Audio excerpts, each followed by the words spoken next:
Ça va vous?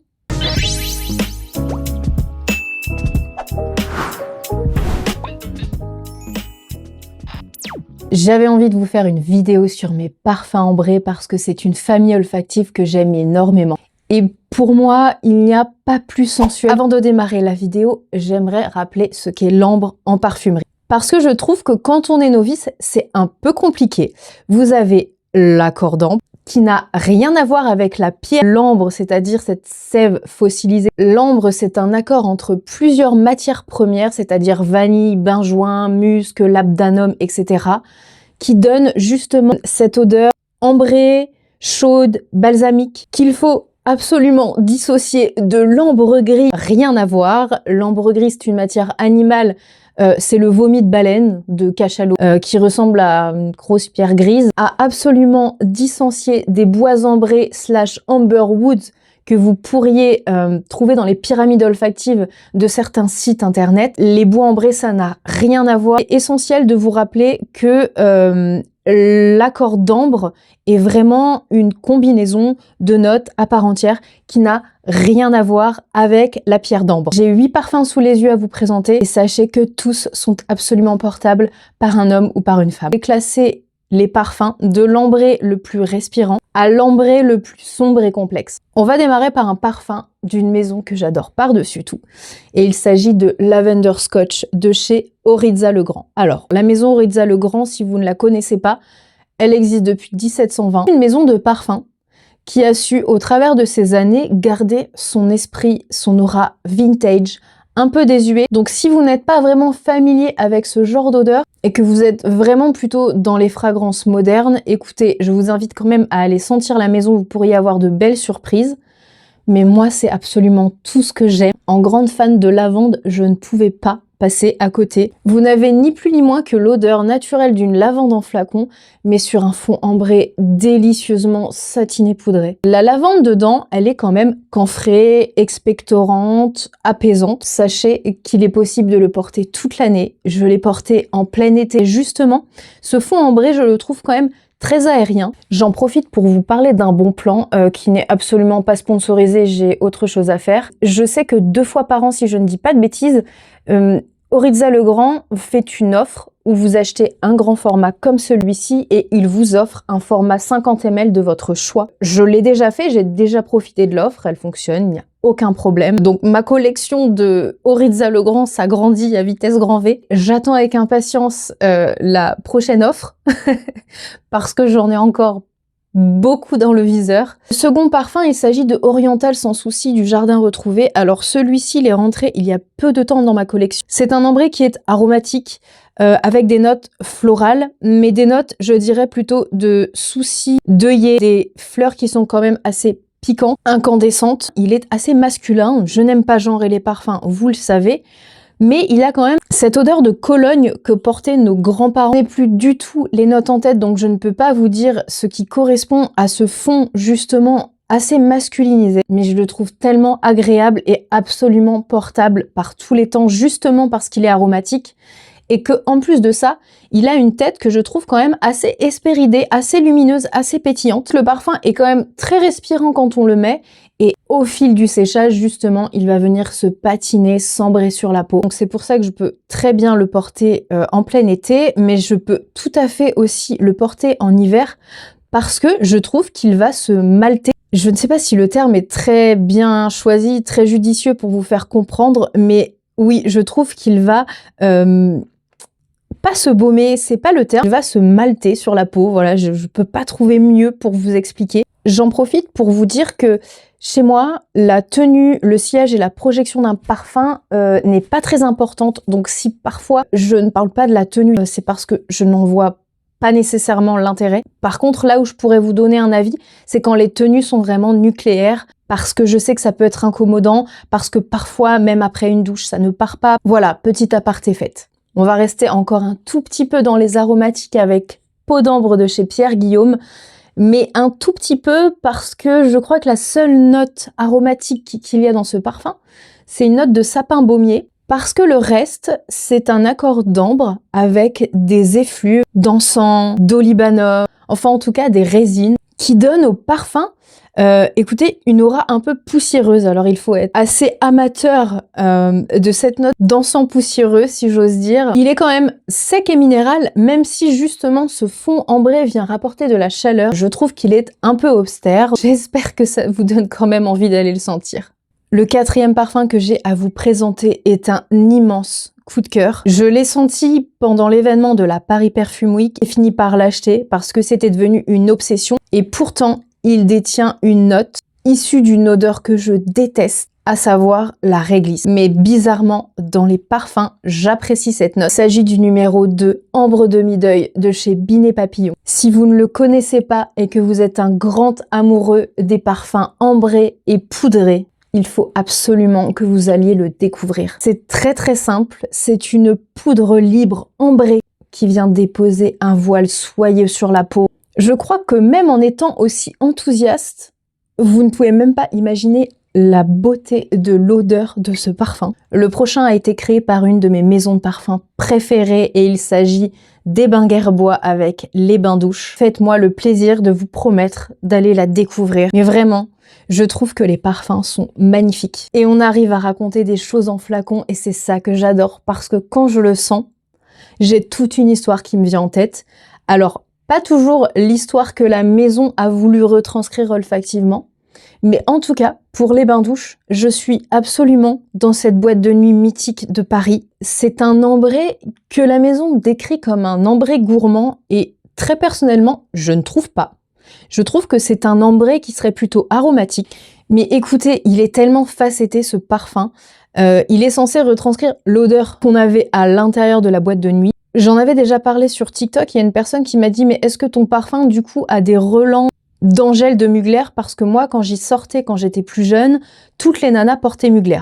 Pas du tout. Pour moi, c'est un ambré boule à facettes. Et j'aime bien cette image. On va avoir des facettes liquoreuses. On a aussi quelques facettes propres, un petit peu comme un savon pour les mains en fond. Mais vraiment, tout ce que je vous décris, c'est en sourdine, plutôt une atmosphère. Ce n'est pas forcément correct d'essayer de l'expliquer parce que justement il est beau dans sa finalité, mais quand même pour les gens qui ne peuvent pas le sentir, si vous pouvez avoir au moins quelques petites indications sur son odeur, je trouve que c'est toujours plus intéressant. Un petit côté lacté, un petit côté propre, on a aussi une facette aromatique, peut-être quelque chose qui se rapprocherait de la baie de genévrier. Et ne me demandez pas pourquoi, j'ai l'impression qu'il sent aussi la peau chaude. Je ne sais pas si on y a mis une petite pointe de cumin, mais en tout cas, j'avais vraiment cette atmosphère de peau qui s'est échauffée en dansant sur la piste et de ces haleines qui sont chargées d'alcool. On a quand même une petite sucrosité, alors je ne sais absolument pas à quoi elle peut être due, mais en tout cas, sur ma peau, elle ne dure pas et tant mieux parce que ma peau a normalement l'habitude de trop sucré les parfums. Pour conclure, je dirais que les bains douches, c'est un concentré d'excès en flacon. Avec le 6e parfum, on fait un grand écart et on va laisser les ambrés aromatiques et respirants pour aller vers des ambrés qui sont beaucoup plus chauds, beaucoup plus denses et beaucoup plus sombres. On va passer à Ambre Kandjar de chez Une Nuit Nomade. Alors celui-ci, il est vraiment très concentré. On va être sur une prune / patchouli avec un fond d'ambre et je le trouve vraiment corsé. En fait, quand je le ressens, j'ai aussi une petite facette chocolat noir, cacao brut qui se dégage. On a aussi pas mal d'acidité, peut-être qu'elle est due à la prune, je ne saurais vous dire. Si vous connaissez Rouge Chaotique de Byredo, je dirais qu'il est vraiment puissance 10. Je trouve qu'il n'est pas très évolutif, en tout cas il reste très dense sur moi toute la journée comme ça. C'est une proposition très sympa quand on aime des parfums qui ont du corps. Cette note de cacao dont je parlais tout à l'heure qui est sûrement imaginaire ou peut-être que c'est une facette du patchouli parce que parfois le patchouli me fait penser à cette odeur un petit peu de cacao noir ou de noisette un peu torréfiée. Ici, écoutez, elle est presque saline, cette note de chocolat noir sûrement fantôme. En tout cas, si vous portez ce parfum, croyez-moi, vous ne manquerez pas de caractère.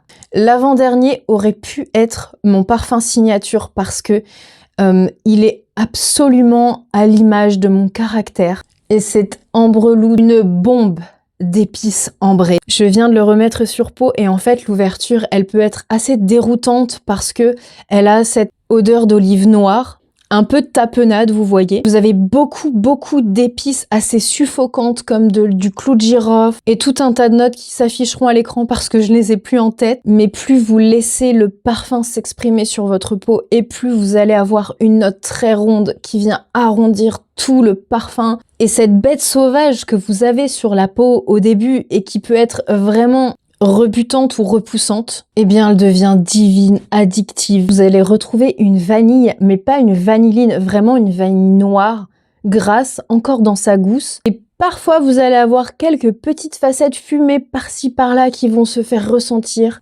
En tout cas, c'est très concentré, c'est dense, c'est chaud, c'est sauvage. Un peu animal, très sensuel, voire même très coquin. Donc retenez bien que pour ce parfum, vous avez une ouverture assez compliquée, un peu tapenade d'olive noire, une bombe d'épices, et puis ensuite vous avez cette vanille grasse et charnue mêlée à un baume dense qui vont tamiser un peu cette aura très sauvage du départ.